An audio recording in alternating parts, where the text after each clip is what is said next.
Can you talk about or elaborate more on why it's a scary time for MMA media? For example, what's the worst that can happen to Morning Combat? Well, I mean, you could get fired any day.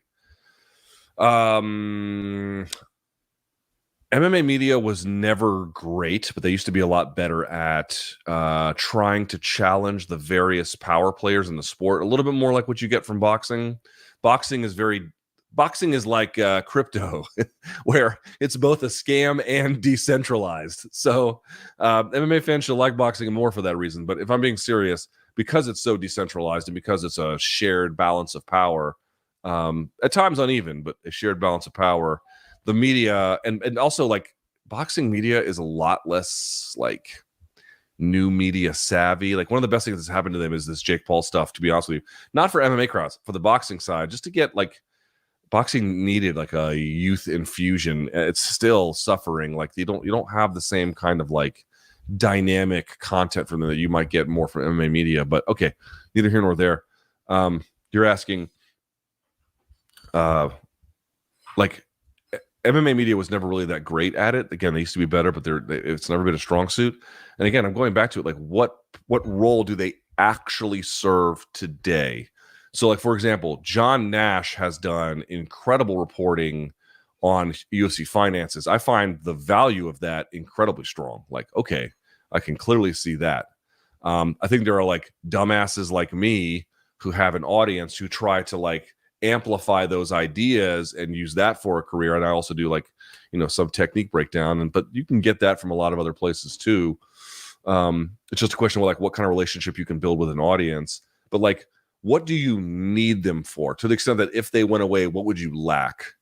And I think that a lot of media have not, MMA or otherwise, have not asked themselves that question very thoroughly. Because when you ask yourself that question, you start to get some uncomfortable answers. If you're answering it honestly, I think. So like what I think is probably going to happen is I think influencer media is going to grow even more. I think it's going to replace much of journalistic media. I don't think journalistic media is going to go away entirely. In fact, I think there might end up being almost like a better way for it, where influencer media is the stuff that's all attached on fight night. And then the kind of stuff that John Nash does, which kind of serves a little bit more in that watchdog role, they might more honestly adopt that position. But like you can see the writing on the wall, man. The writing on the wall is that these big websites probably don't have a super long future. I mean, not anything immediate. I don't think anything immediate is going to happen. But, are they going to be around in 10 more years? I'm skeptical of that. And it's certainly not in the same state they're in. Like that is definitely going away. So there's that. New platforms will rise, new media consumption habits will rise, but all of these forces, like, dude, like what?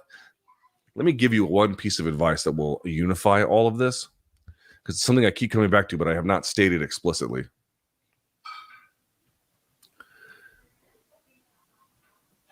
Who decides what is true and what is false is a very complex debate, and no one should ever be under the illusion that everything that they say, even if they feel like they have good reason for it, is true. Like, I know that there's going to be a lot of stuff I say that's going to be wrong or misleading, perhaps unintentionally, perhaps not, but I just know that you're human. If you talk enough, it's going to go that way. Never underestimate people's appetite, including your own, to be lied to. Never underestimate that. It is the most powerful human attraction that I can think of. People absolutely love, prefer, seek out, take comfort in lies more than anything else. Lies are what make the world go round, not in actuality, but in terms of the perceptions of things. I know it sounds a little matrixy when I do this, like everyone lives in a dream world. I don't mean it quite so literal, obviously, but even in your own life, you have believed your own bullshit probably at times. If you're 44 and you can't look, I'll be 44 next month. If you're 44 and you can't look back at your life and admit there's been times where you were absolutely buying into your own bullshit, then you just can't have an honest conversation with yourself. So that's certainly a part of it. And then beyond that, what every brand in every sector of the commercial economy is trying to do is set up a version of things that has, sometimes a tangential relationship to the truth, and all of these angles in which fights get promoted, and like what the public really knows about some of these guys, both fighters, promoters, managers, relative to what else is out there. They construct a worldview based on half truths, lies, missing information, and all of it is this rich tapestry of bullshit. And that is what people are attracted to. Well, dude, you can get that without journalism. Easy. In fact, journalism gets in the way of that. Journalism is the thing that makes that a problem. Like, so this is why I keep asking for, like, what's the market for journalism? I don't think it's great. The market for bullshit, the market for me bringing on a famous fighter, asking him or her questions that their manager approved ahead of time, that, or, you know, so topics were approved ahead of time, whatever. And they get to go and say shit that I won't double check. If they say it, other sites will just repeat it without any double verification. Right? That's what makes the sport go round. It's all bullshit. And like what John Nash does, who wants to pay for that? Bloody Elbow does. But what if Bloody Elbow can't pay for that anymore? Who's going to pay for that? Like, there's just no market for it. Not much of one anyway. So I think there are individual actors that could get together and create things for a certain kind of audience. I think there are doable paths for the right kind of people and platforms. It's not to say there's nothing that can be done. I'm probably being a little bit more gloomy than maybe I intend, but like, what's the worst that could happen, dude?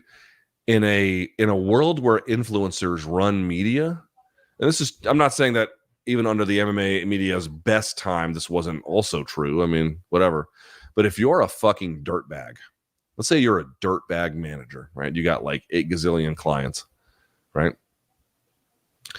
The growth of influencer media is the best thing that ever happened to you, because they're never going to ask you about your business practices in a way that you wouldn't like. They're never going to ask about whether you're a broker for the UFC, because they want to be close to the UFC too. The whole point is to be close to the action, not to challenge it, not to check it, not to question it, just to be there, just to be in the selfie. That's the game.